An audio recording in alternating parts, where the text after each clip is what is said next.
Vamos falar sobre Thiago Silva. Pois é, jornalistas hoje trouxeram a informação que ele estaria de saída do Porto e que o Vasco pode tentar dar uma rasteira no Fluminense. Zagueiro Dória rescinde o contrato com o São Paulo e fica livre no mercado. O Vasco espera assinar o memorando de entendimentos com Marcos Lamáquia para a venda da SAF do clube até o fim desse mês. Fala aí pessoal, sou Jorge Nicola, bem-vindos a mais um vídeo do canal. Sempre bom ter vocês por aqui, sem perder tempo, pedir para deixar like, se inscrever no canal e ativar as notificações. E hoje, nossos colegas jornalistas aí que cobrem o Vasco, né, em outros canais, em outras redes de TV, trouxeram a informação que o Vasco estaria conversando com o zagueiro Thiago Silva. Pois é, o Thiago Silva é ídolo do Fluminense, seleção brasileira, atualmente vinha jogando no Porto, lá de Portugal. Ele está de saída do Porto, não vai continuar por lá. Surgiu uma informação inicial que ele poderia ir jogar nos Estados Unidos, né? Que ele poderia estar indo jogar lá na Liga Americana. Porém, a outra informação que também pintou é que ele queria voltar ao futebol brasileiro, né? Que ele queria voltar aqui para ficar perto da família, no Rio de Janeiro, né? Voltar ali para encerrar a carreira aqui no futebol brasileiro. O Thiago Silva, que já não é mais nenhum menino, né? O cara aí já tem uma idade bem avançada, tem um histórico aí, obviamente, muito vitorioso. E aí, obviamente, né?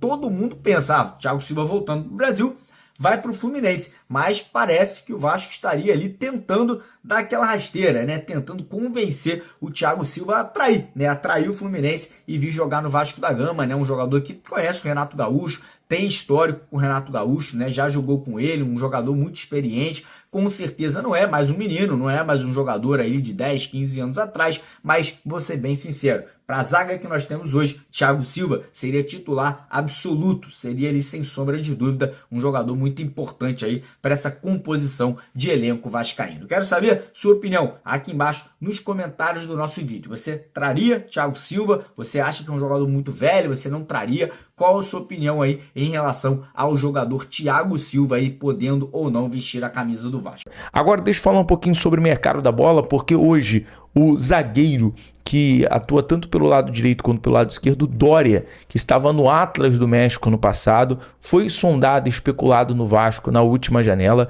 Ele rescindiu o contrato com o São Paulo. Eu vou trazer primeiro a informação do Gabriel Sá, que é o jornalista que cobre o dia a dia do São Paulo, e vou falar um pouco mais sobre isso. Porque é o seguinte, o Dória não é mais jogador de São Paulo. O zagueiro acabou de assinar sua rescisão contratual com o clube. Rescisão amigável, sem custos para os dois lados. Dória abre mão de receber qualquer abrindo mão de receber algum valor, né, no contrato. Conforme trouxe as informações, o jogador tinha problema de saúde familiar e ficou bastante abalado com as ofensas e ameaças nas redes sociais. Dória foi ameaçado, ele vem tendo alguns erros, enfim, é um jogador de 31 anos e aí também tem a questão de não estar lidando muito bem com a pressão e com todos os problemas que estão envolvendo o São Paulo. O fato é que o jogador de 31 anos passa a estar livre, pode voltar, obviamente, ao radar Cruz Maltino, mas eu pergunto, seria interessante, né, o Dória que foi especulado em 2024, 2025, quando estava no México, teve ali uma procura, teve ali um interesse e agora hoje o martelo foi batido, está livre no mercado e é uma situação acessível, né? A janela está ali muito próxima e o Vasco tem trabalhado para poder trazer o zagueiro. Do São Paulo já são dois zagueiros de fora, né? Ano passado o São Paulo, aliás, no início da janela o São Paulo perdeu o Ferrarese, foi contratado pelo Botafogo. O São Paulo está perdendo, vai rescindiu o contrato com o Dória e tem também o Arboleda, o zagueiro equatoriano, que uma questão disciplinar está fora dos planos do São Paulo, inclusive o Dorival falou sobre isso ontem. Qual seria a melhor opção nesse momento se o Vasco fosse realizar uma investida? Dória, Arboleda? Coloca aqui nos comentários. O Vasco espera assinar o memorando de entendimentos com Marcos Lamáquia para a venda da SAF do clube até o fim desse mês. Existe convicção de que o acordo será aprovado no Conselho Deliberativo. Dentro de campo, o Vasco perdeu para o Olímpia de virada e agora vai ter de vencer na última rodada para sonhar com a classificação para a próxima fase da Sul-Americana. Sabe aquela sensação de a gente podia estar classificado? Com tranquilidade. O grupo parecia que ficaria complicado, mas o Vasco complicou. A arbitragem errou ontem. A arbitragem estava tendenciosa. A arbitragem aqui no Rio contra o Audax foi filha da... Ok. Concordo plenamente. A arbitragem tem peso nos resultados. Mas a arbitragem não falha defensivamente. A arbitragem não erra numa cabeçada. A arbitragem não brinca na frente do gol adversário. A arbitragem não perde gol. A arbitragem não é não criativa no meio-campo. Tudo isso é o Vasco. O Vasco é um time que não aproveita as chances que tem ofensivas. O Vasco é um time que se desorganiza.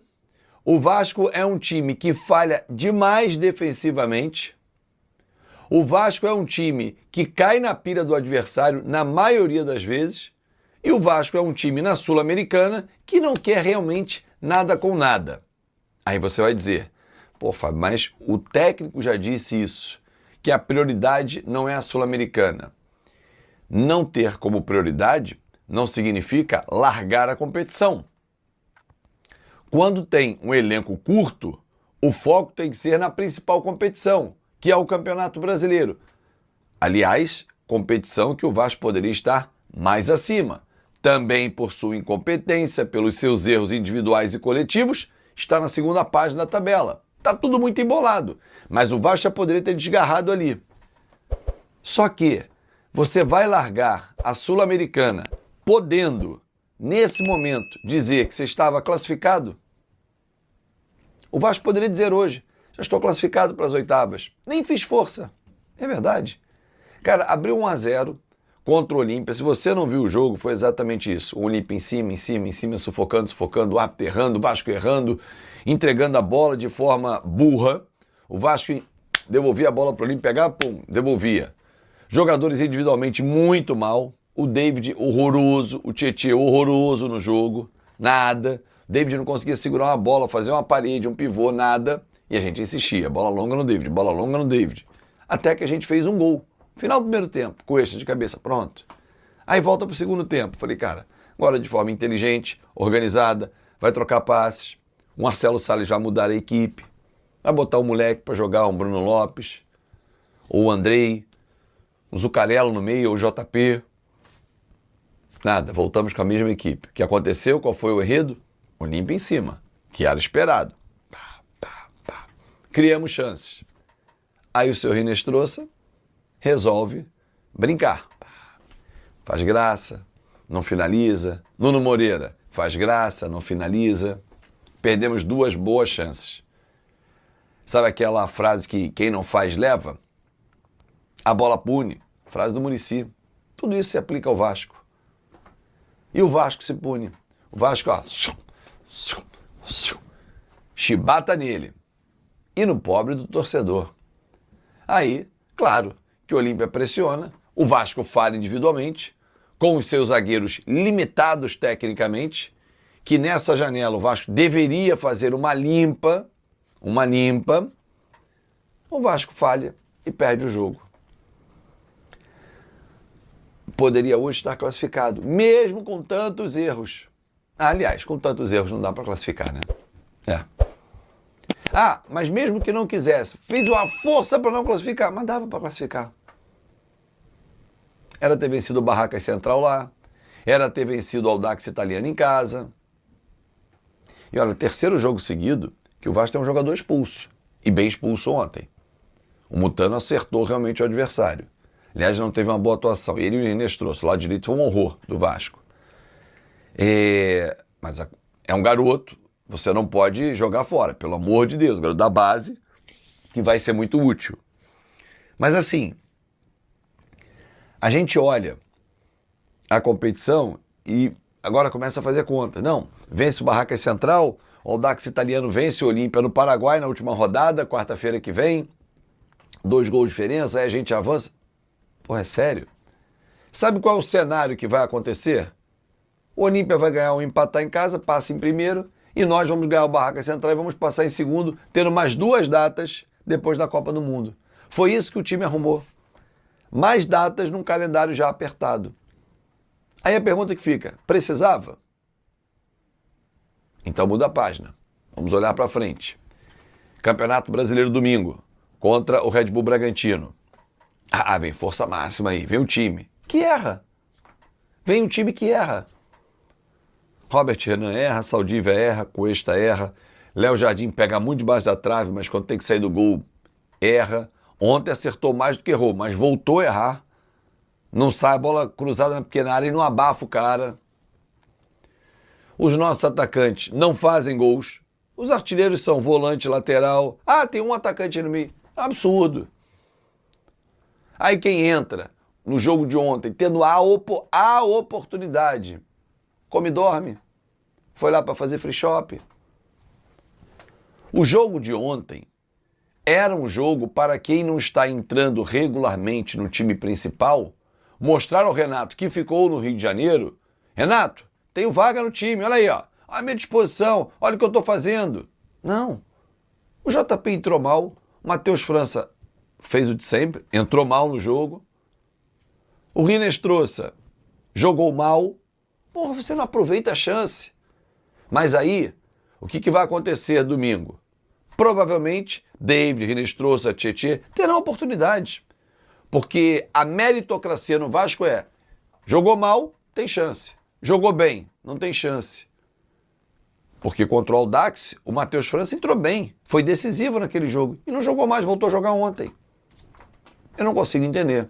A insistência no Tietê, a insistência no DVD. Ah, eles estão no elenco, tem que jogar. Não. Aliás, podia aproveitar essa parada da data FIFA para dar uma limpa no elenco. Os principais jogadores voltam. E aí, dá para confiar? Que Vasco vai entrar em campo? Um detalhe que chama a atenção, e falei isso na transmissão ontem: falta um perfil vencedor a esse elenco. Você tira o Tietê, que tem títulos importantes na carreira. Você tira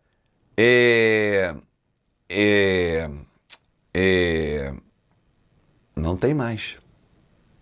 Ah, o Léo Jardim ele é campeão da Libertadores pelo Grêmio, como reserva.